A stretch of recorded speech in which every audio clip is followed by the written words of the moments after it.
সুপ্রিয় শিক্ষার্থীরা, আশা করি ঈশ্বরের ইচ্ছায় সবাই সুস্থ আছো, ভালো আছো। করোনা ক্রাইসিসের খবর প্রতিদিন খবরে যেভাবে শুনছি, যেটা দেখছি, তাতে ঈশ্বরের কাছে প্রার্থনা করা ছাড়া আমাদের আর কোনো পথই এখন মনে হয় আর খোলা থাকছে না।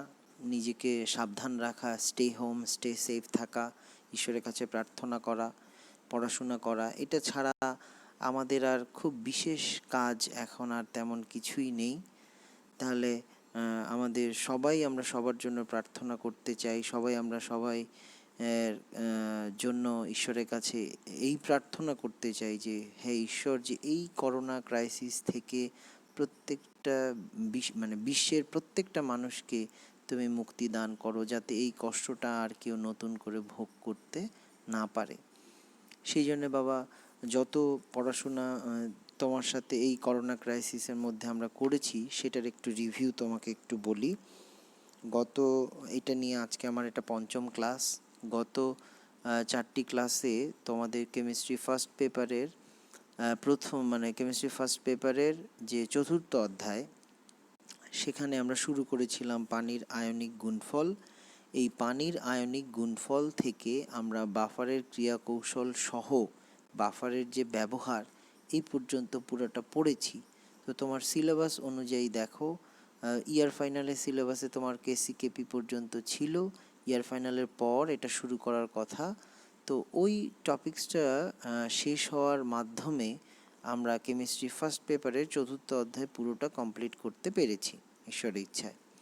এখন তোমার কোঅপারেশন, হয়তো আমি আমার মতো করে পড়িয়ে গেলাম, তোমাকে বুঝিয়ে গেলাম, কিন্তু তুমি বাসায় পড়লে না, বা ওখান থেকে তুমি তোমার লেকচার খাতা সমৃদ্ধ করে রাখলে না, তাহলে বাবা এটা কিন্তু ভালো কাজ হলো না। তোমাকে যে ভিডিওগুলো পাঠানো হয় এই করোনা ক্রাইসিসে, প্রত্যেকটা টিচার যথেষ্ট পরিশ্রম করে, যথেষ্ট কষ্ট করে তোমার জন্য এই লেকচারটা রেডি করে তোমাকে এই লেকচারটা পাঠানো হয়।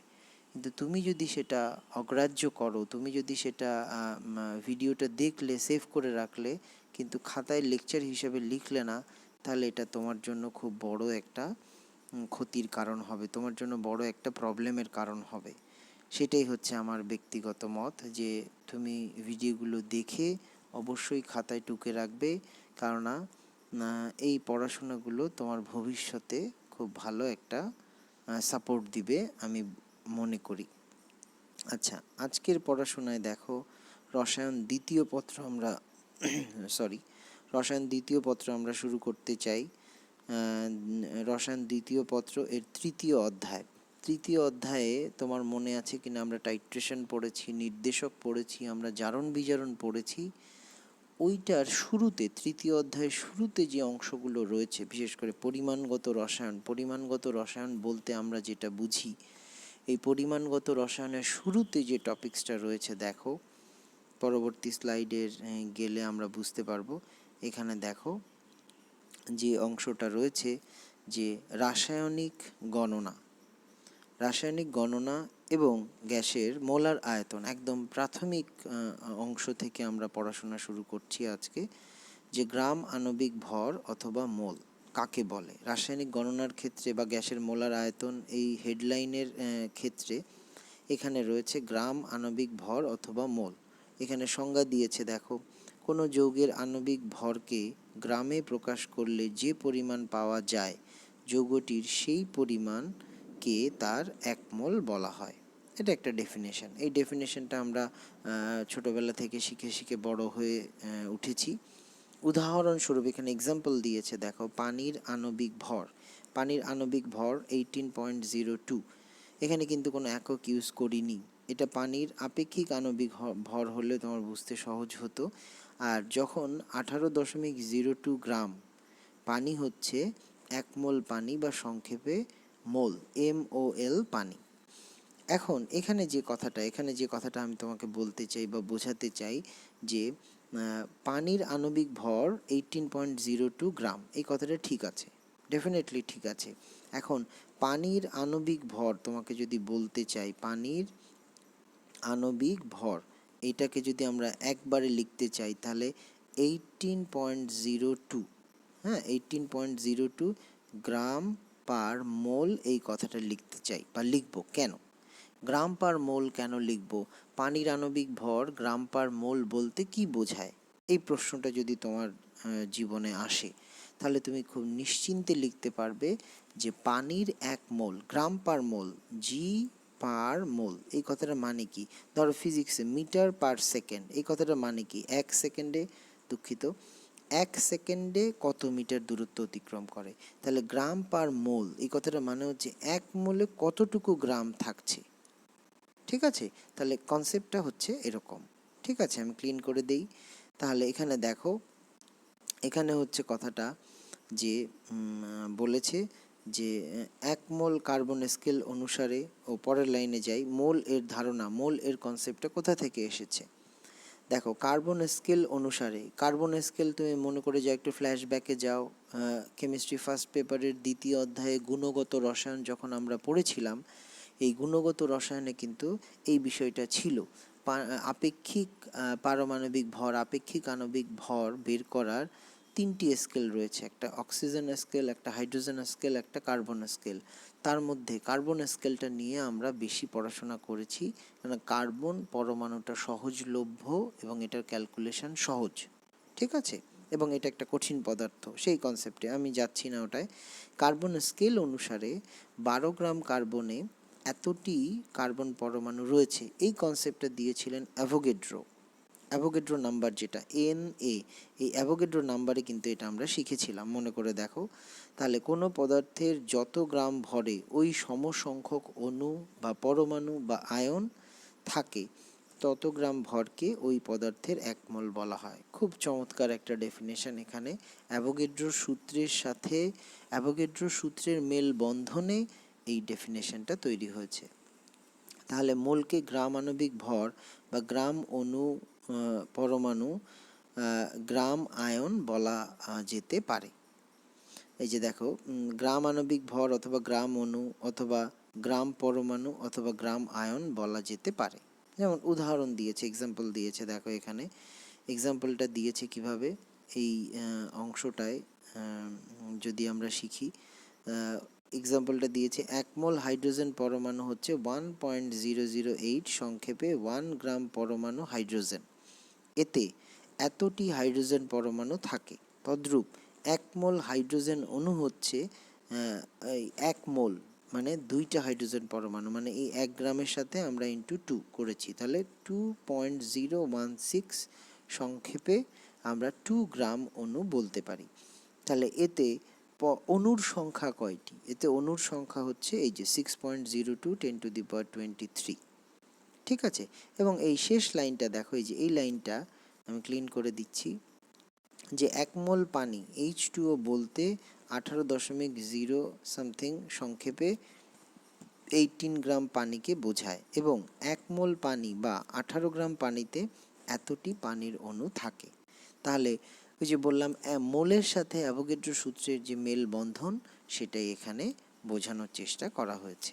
ঠিক আছে, আমরা পরবর্তী স্লাইডে যাই। দেখো মোল সংখ্যা, মোল সংখ্যা ক্যালকুলেশন করার কিছু সিস্টেম রয়েছে, কিছু নিয়ম রয়েছে, আমরা ইচ্ছে করলেই এটা যে কোনো ক্যালকুলেশন করতে পারি না। সেখানে দেখো ডেফিনেশনে বলেছে যে কোনো নির্দিষ্ট পরিমাণ মৌলিক ও যৌগিক পদার্থের, এটা দুঃখিত, এটা হবে পদার্থের, স্লিপ অফ টাইপিং এটা হতে পারে, দুঃখ প্রকাশ করছি, পদার্থের পরিমাণকে যথাক্রমে গ্রাম আণবিক ভর বা গ্রাম আণবিক ভর দ্বারা, পারমাণবিক ভর আর এখানে গ্রাম আণবিক ভর দ্বারা ভাগ করে প্রাপ্ত সংখ্যাকে মোল সংখ্যা বলে, এবং এটাকে N দ্বারা প্রকাশ করা হয়। এই সূত্রটার মানে কি, কথাটার মানে কি, যে দেখো গাণিতিকভাবে যদি আমরা এটা ব্যাখ্যা করতে চাই, মোল সংখ্যা N ইকুয়ালস টু পদার্থের ভর, যে পরিমাণটা তোমাকে দেওয়া হয়েছে, পদার্থের ভর ডিভাইডেড বাই পদার্থের গ্রাম আণবিক ভর, বা এই যে গ্রাম পারমাণবিক ভর বা গ্রাম আণবিক ভর। তুমি বলবে স্যার গ্রাম পারমাণবিক ভর কিভাবে হয়, যদি মনে করো যে 2.3 গ্রাম সোডিয়াম এর মোল সংখ্যা কত, তাহলে দেখো এই যে 2.3 গ্রাম এটা হচ্ছে পদার্থের ভর, আর সোডিয়ামের গ্রাম পারমাণবিক ভর কত, 23। আর সোডিয়াম না দিয়ে এখানে যদি আমরা হাইড্রোজেন দিতাম, তাহলে আমরা কি লিখতাম যে 2.3 গ্রাম হাইড্রোজেনের মোল সংখ্যা হিসাব করো। তখন তুমি নিচে যে 2.3 ডিভাইডেড বাই 2, এই 2টা কি, গ্রাম আণবিক ভর কার, হাইড্রোজেনের, সেটা বোঝাতে চেয়েছি। ঠিক আছে, তাহলে দেখো সূত্রটা হচ্ছে, প্রথম সূত্রটা হচ্ছে মোল সংখ্যার যে এই সূত্রটা। দ্বিতীয়টা হচ্ছে এখানে বলেও দিয়েছে, দেখো 36 গ্রাম 36 গ্রাম কার্বনের মোল সংখ্যা হিসাব করো। তাহলে 36 গ্রাম ডিভাইডেড বাই 12 গ্রাম পার মোল, এই যে এখানে দেখো উপরে হচ্ছে গ্রাম পদার্থের ভর, আর আণবিক ভর হচ্ছে গ্রাম পার মোল। এটা কাটাকাটি গেলে দেখো মোল সংখ্যা থাকে, মানে উপরে গ্রাম নিচে গ্রাম পার মোল, তাহলে এটা কাটাকাটি করলে মোল উপরে চলে যায়, তাহলে একক হিসেবে মোল থাকে। ঠিক আছে, তারপরে 36 গ্রাম কার্বনের মোল সংখ্যা তখন 36 গ্রাম, এটা কার্বন না দুঃখিত, এটা 18, মানে এটা পানি হবে H2O, আমি দুঃখ প্রকাশ করছি। 36 গ্রাম H2O এর মোল সংখ্যা কত হবে, 36 ডিভাইডেড বাই 18 মিলে 2 মোল পানি। তাহলে এভাবে আমরা মোল সংখ্যার ক্যালকুলেশন করে আমরা শিখতে পারি। আচ্ছা, এরপরে দেখো যেটা রয়েছে গ্যাসের মোলার আয়তন। What do you mean by molar আয়তন?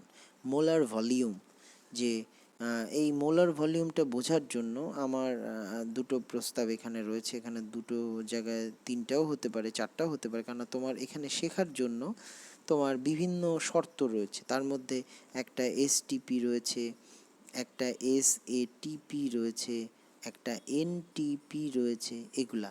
এবং এসটিপি এর ক্ষেত্রে মোলার আয়তন 22.4 লিটার।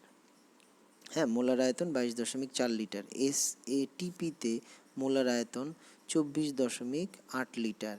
এনটিপিতে মোলার আয়তন 22.4 লিটার।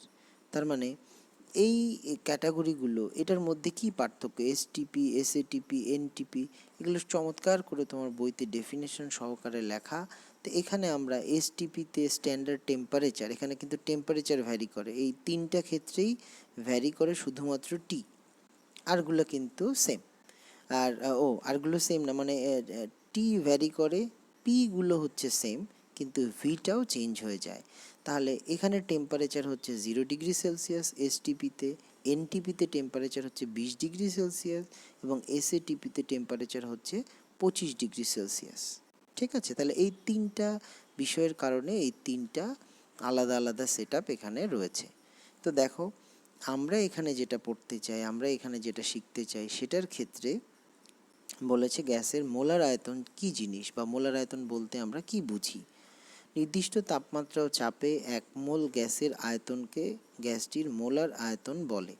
অ্যাভোগাড্রো সূত্রের অন্যতম গুরুত্বপূর্ণ অনুসিদ্ধান্ত হলো যে একই তাপমাত্রা ও চাপে সব গ্যাসের মোলার আয়তন সমান। এটা অ্যাভোগাড্রো বলেছিলেন যে ভি সমানুপাতিক এন, মনে করে দেখো।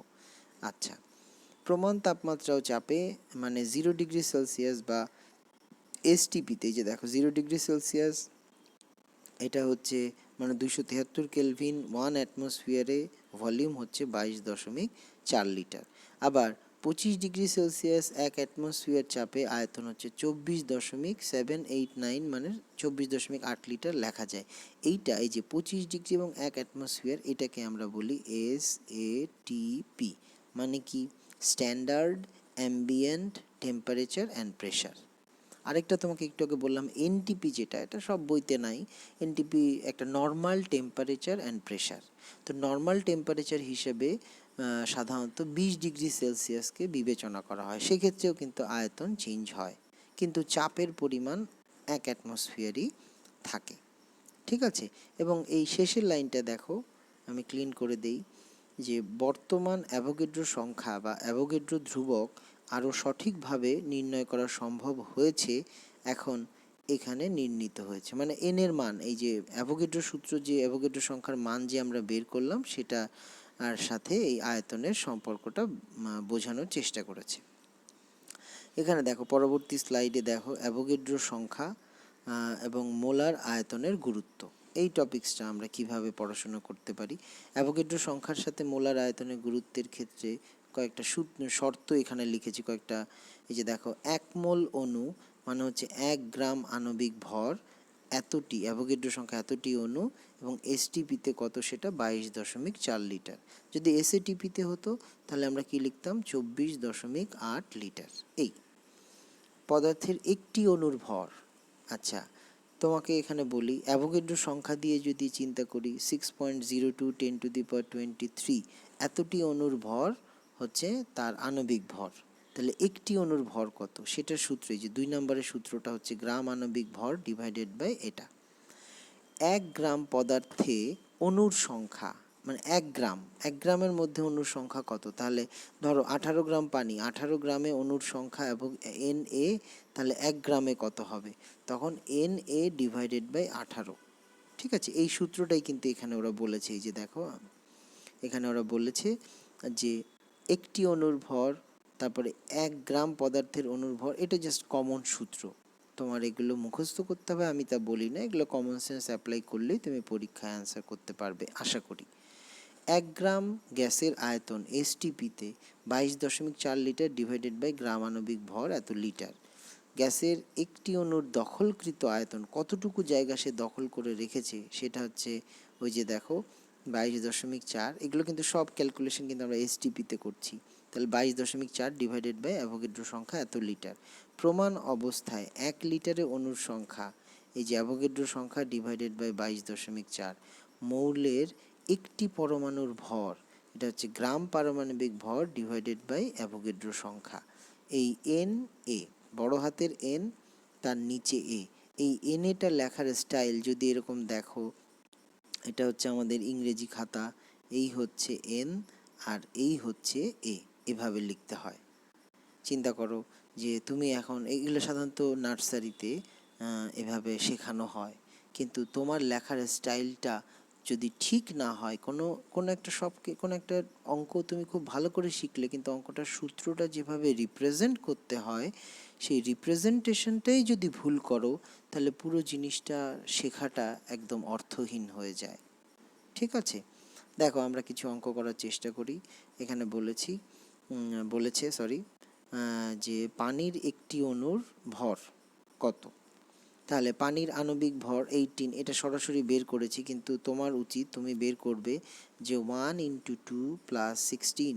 কেন, এই 1টা হচ্ছে হাইড্রোজেন H2O, তাহলে হাইড্রোজেনের পারমাণবিক ভর 1 × 2 + 16 = 18। সরাসরি তুমি 18.016 এটা লিখতে পারো না, কখনোই না, কখনোই। আমি তোমাকে কখনোই এভাবে উদ্বুদ্ধ করি না, কেননা H2O এর আণবিক ভর, তোমার এটা তো 18, এটা মুখস্থ লিখেছো, কিন্তু এই মানটা কিভাবে আসছে এটা কিন্তু তোমাকে অবশ্যই দেখাতে হবে। তাহলে 1 × 2 + 16 = 18। ঠিক আছে, তাহলে 1 মোল পানি হচ্ছে এত গ্রাম পানি, তাহলে 1 মোল পানিতে এতটি অণু থাকে, এতটি মানে কি অ্যাভোগাড্রো সংখ্যা। তাহলে এখানে দেখো কোন সূত্র অ্যাপ্লাই করব। এখানে আমাদের প্রশ্ন হয়েছে পানির একটি অণুর ভর, এই যে পদার্থের একটি অণুর ভর, তাহলে 2 নম্বর সূত্র যদি আমরা এখানে অ্যাপ্লাই করি, এখানে ঐকিক নিয়মেও করতে পারো, আবার এই সূত্র বসিয়েও তুমি করতে পারো, কোনো সমস্যা নেই। দেখো 6.02 10⁻23 এতটি অণুর ভর 18.016 না দিয়ে শুধু 18 দিয়ে করলেও কোনো সমস্যা নাই। তাহলে একটি অণুর ভর কত, এই যে জাস্ট ক্যালকুলেশন। এগুলো সাধারণত এমসিকিউ স্ট্যান্ডার্ড কোশ্চেন, এগুলো সাধারণত পরীক্ষায় এমসিকিউতে আসতে পারে, এরকম ছোট ছোট অঙ্ক, যাতে তোমার খুব দ্রুত তুমি ক্যালকুলেশন করে এটা করতে পারো। কিন্তু বাবা পরীক্ষার সময় ক্যালকুলেশন, এই যে অ্যান্সারটা হলো, এই অ্যান্সারটার সাথে তোমার আর যে 3টা অ্যান্সার দেয়া, 3টা যে অপশান দেয়া থাকবে সেগুলোতে মান, ধরো এখানে তোমাকে একটু বুঝিয়ে দিই। তোমার যখন প্রশ্ন করা হয় বা বোর্ডে যখন প্রশ্ন করা হয় নিয়ম যে 2.99 × 10⁻23, এখানে 2.99 × 10⁻32 এত গ্রাম দেয়া হতে পারে 23 এর জায়গায়।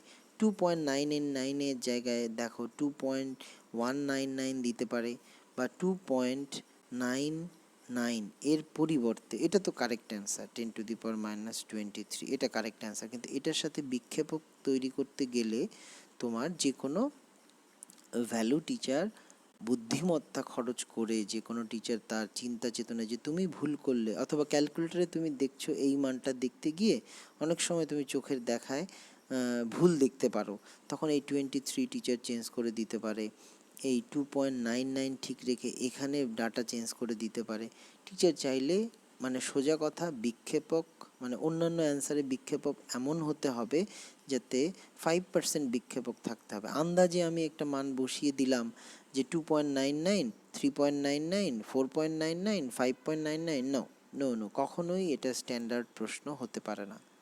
তোমাকে যে উত্তরটা তোমার চিন্তা চেতনায় রয়েছে সেই উত্তরের সাথে মিলিয়ে তুমি কি কি ভুল করতে পারো সেই অপশনগুলো টিচারে পড়াশোনা করে তোমার জন্য প্রশ্ন করা হয় সাধারণত। আচ্ছা, এরপরে স্লাইডে যাই। দেখো আমরা যে এখানে আমরা শিখতে চাই যে পরমাণুর অংশটায়, আচ্ছা, 1 গ্রাম হাইড্রোজেনে কতটি পরমাণু রয়েছে? ওই আগের সূত্রটা চিন্তা করো। 1 গ্রাম হাইড্রোজেন পরমাণুর এটা যেহেতু পরমাণু বলেছে তার মানে 1 গ্রাম হচ্ছে পারমাণবিক ভর, তাহলে 1 গ্রাম বা 1 মোল পরমাণুতে অ্যাভোগাড্রো সংখ্যা পরমাণু থাকে, অতএব 1 গ্রাম। সোজা কথা 1 গ্রামে অ্যাভোগাড্রো সংখ্যা বা 1.008 গ্রামে অ্যাভোগাড্রো সংখ্যা, তাহলে 1 গ্রামে কত, এটা ক্যালকুলেশন করে এই মান আসছে। খুব সিম্পল একটা ম্যাথ, খুব সহজ অঙ্ক তোমার জন্য। দেখো নমুনা প্রশ্ন, এখানে এবার আমরা আমাদের স্টাইলে আমরা এবার পড়াশোনা করতে চাই। সেটি হচ্ছে নমুনা প্রশ্ন দিলাম তোমাকে পরীক্ষায় যে 500টি স্বাক্ষর দিতে গ্রাফাইট পেন্সিলের এত মিলিগ্রাম খরচ হয়। ঠিক আছে, এত মিলিগ্রাম খরচ হয়, তাহলে প্রতিটি স্বাক্ষরে কতটি কার্বন পরমাণু খরচ হবে?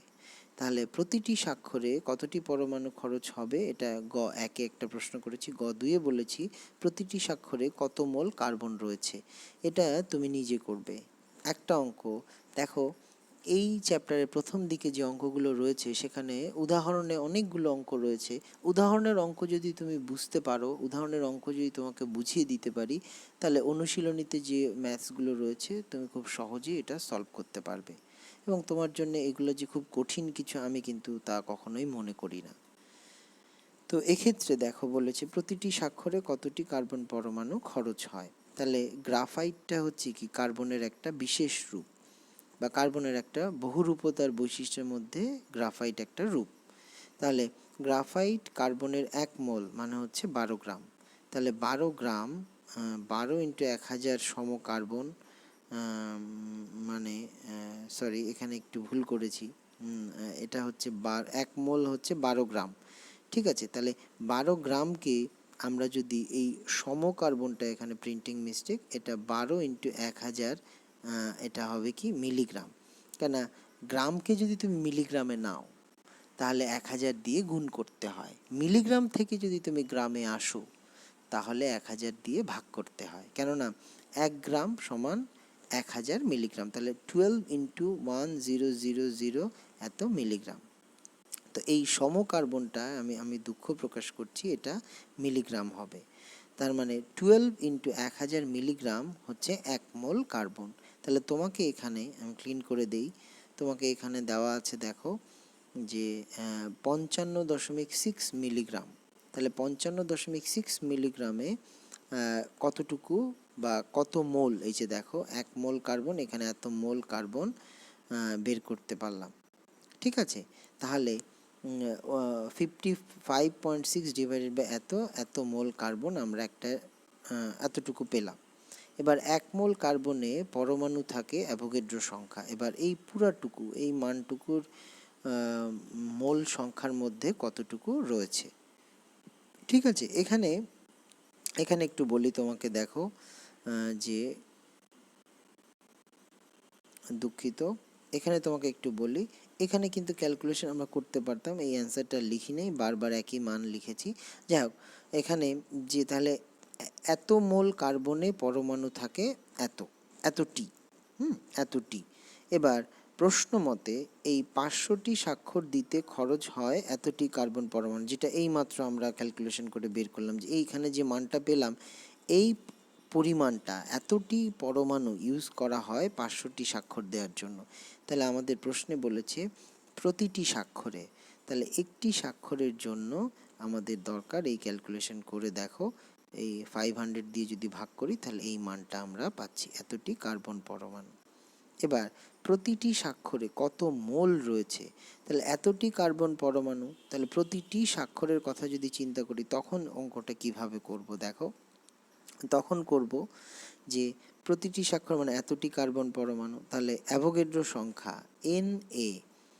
Na তে হচ্ছে 1 মোল কি বলো, 1 মোল কার্বন, ঠিক আছে।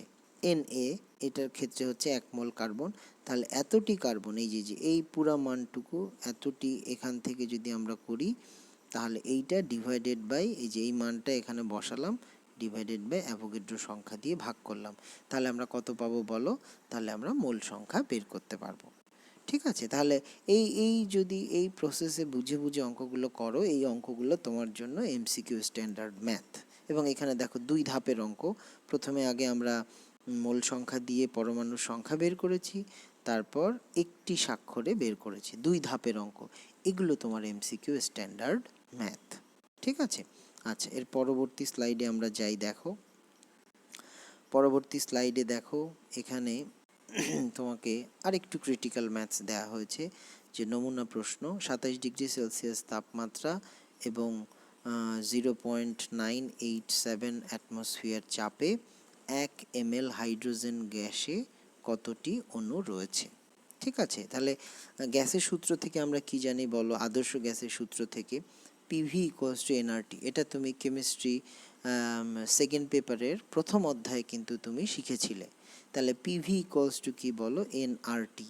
তাহলে এন সমান সমান কি, পিভি বাই আরটি। এখানে সব ডাটা দেওয়া, এখানে অণু বলতে বুঝিয়েছে, সেটা আসছি তোমার একটু পরে। দেখো এখানে চাপ 0.0987 অ্যাটমসফিয়ার। আচ্ছা, এবার দেখো আয়তন কমা ভি ইকুয়ালস টু 1 ml। আচ্ছা, ml দিয়ে আমরা অঙ্ক করতে পারি না, কেননা এখানে এই ক্ষেত্রে আমি একটু তীব্র আপত্তি জানাই। তোমার এই ক্যালকুলেশনের ক্ষেত্রে দুটো একক সাধারণত আমরা ব্যবহার করি, একটা লিটার অ্যাটমসফিয়ার একক আর একটা এসআই একক। তাহলে লিটার অ্যাটমসফিয়ার একক যখন আমরা ব্যবহার করব তখন সবগুলো আমরা লিটার অ্যাটমসফিয়ার ইউজ করব, যখন আমরা এসআই একক ইউজ করব তখন সবগুলো ডাটা এসআই এককে ইউজ করব, এটা নিয়ম। কিন্তু যখনই আমরা একটা এককের সাথে আরেকটা একক মিশিয়ে ক্যালকুলেশন করি, হয়তো কাটাকাটি যায়, কিন্তু যখনই আমরা দুটো মিশিয়ে ক্যালকুলেশন করি তখন কিন্তু, যেমন সাধু এবং চলিত ভাষা একসাথে যেমন লেখা যায় না একটা প্রশ্নে, সেরকম এই যে লিটার অ্যাটমসফিয়ার এককের মধ্যে তুমি যদি এসআই একক দিয়ে মিশিয়ে অঙ্ক করো সেটা কিন্তু ভুল হয়, গ্রামাটিক্যালি বলো সেটা খুব বড় একটা ভুল আর কি। তাহলে এখানে 1 ml দিয়ে আমরা ক্যালকুলেশন না করে mlটাকে আমরা কনভার্ট করেছি কিসে, দেখো এত লিটার, 1 × 10⁻³ লিটার। আচ্ছা, টি ইকুয়ালস টু 27°C, এটা 273 যোগ করে 300 কেলভিনে নিলাম। এবার এই ডাটার সাথে আর এর মান কোনটা ম্যাচ করে, ডেফিনেটলি 0.082 লিটার অ্যাটমসফিয়ার পার মোল পার কেলভিন। এবার তোমার মোল সংখ্যা মানে এন এর ভ্যালু কত, তখন এই যে এন ইকুয়ালস টু দেখো পিভি বাই আরটি, সেখানে ক্যালকুলেশন করে এই যে মোল সংখ্যা আমরা পেলাম 4.02 10⁻⁵ মোল। এবার কয়টি অণু রয়েছে, আমরা তো মোল বের করেছি কিন্তু চেয়েছি কি কতটি অণু রয়েছে। তাহলে এক্ষেত্রে দেখো 1 মোলে অণুর সংখ্যা, এখানে হাইড্রোজেন গ্যাস, তো তাহলে হাইড্রোজেন গ্যাসের কথা এখানে আমাদের দরকারই হচ্ছে না। আমরা জানি যে কোনো গ্যাসের 1 মোলে অণুর সংখ্যা অ্যাভোগাড্রো, তাহলে যত মোল আমরা পেয়েছি অত মোলে অণুর সংখ্যা কতটি থাকবে। তাহলে এই যে দেখো যে অণুর সংখ্যা, এই ক্যালকুলেশন করে মান বের করলাম এতটি।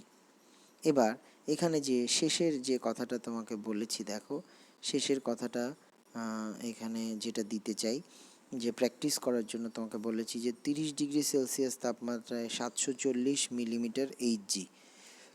এখানে বাবা আমার একটা কথা, যে তুমি যদি 740 মিলিমিটার এইচজি নিয়ে অঙ্ক করো তাহলে ডেফিনেটলি তোমার ক্যালকুলেশন ভুল হবে, কেননা এইটা একটা এককের মধ্যে রয়েছে, ml একটা এককে রয়েছে, তাহলে হয় যে কোনো একটা কনভার্ট করে নাও। যেমন পিকে যদি তোমার মানে আমরা যদি লিটার অ্যাটমসফিয়ার এককে অঙ্ক করতে চাই তাহলে পি ইকুয়ালস টু 740 মিলিমিটার এইচজিকে 760 দিয়ে যদি ভাগ করি তাহলে এটা অ্যাটমসফিয়ার এককে চলে আসে। 25 ml এটাকে যদি আমাদের লিটারে নিতে হয় 10⁻³ তখন লিটারে নিয়ে তোমাকে অঙ্ক করতে হবে। কিন্তু তুমি সরাসরি 740 মিলিমিটার এইচজি দিয়ে তুমি যদি পরীক্ষার খাতায় অঙ্ক করো, তাহলে হয়তো তোমার অ্যান্সার মিলেছে, তোমার উত্তর ঠিক আছে, কিন্তু বাবা ভিতরে অঙ্ক করার মধ্যে একটা ভুল থেকে যায়। এটা আমার ব্যক্তিগত মতামত। তা আমি অ্যাজ এ স্টুডেন্ট হিসেবে যদি আমি পড়াশোনা করতাম, আমার টিচারকে জিজ্ঞাসা করতাম, এবং আমরা যেসব টিচারের কাছে শিখেছি, আমাদের যারা শিখিয়েছেন তারা এভাবেই শিখিয়েছেন যে একটা এককের মধ্যে আরেকটা একক না মিশিয়ে অঙ্ক করতে। যে কোনো একটা একক, হয় তুমি লিটার অ্যাটমসফিয়ারে করো, নাহলে তুমি এসআই এককে করো, যে কোনো একটা একক দিয়ে তোমাকে অঙ্ক শিখতে হবে। দুটো একক মিশিয়ে, এর সাথে আবার সেন্টিমিটার, এর সাথে আবার সেন্টিমিটার কিউব, এগুলো মিশিয়ে তুমি অঙ্ক করতে পারো না, তাতে ভুল হওয়ার সম্ভাবনা থেকে যায়। ঠিক আছে, তাহলে আজকের ক্লাসের এই পুরো রিভিউটায় আজকে আমাদের এতটুকু পড়া, এতটুকু আমরা আজকে শিখতে চেয়েছি, শেখাতে চেয়েছি তোমাকে। এই ক্রাইসিসে তুমি খুব ভালো থাকার চেষ্টা করো। ঈশ্বরের কাছে প্রার্থনা করি আমরা সবাই, যাতে আমরা সবাই সুস্থ থাকি, সবাই ভালো থাকি। সবাইকে আগামী ক্লাস ঈশ্বর ইচ্ছায় যাতে আমরা আবার তোমাদের সাথে দেখা হয়, সেই প্রত্যাশা রেখে আজকের মতো শুভ বিদায়।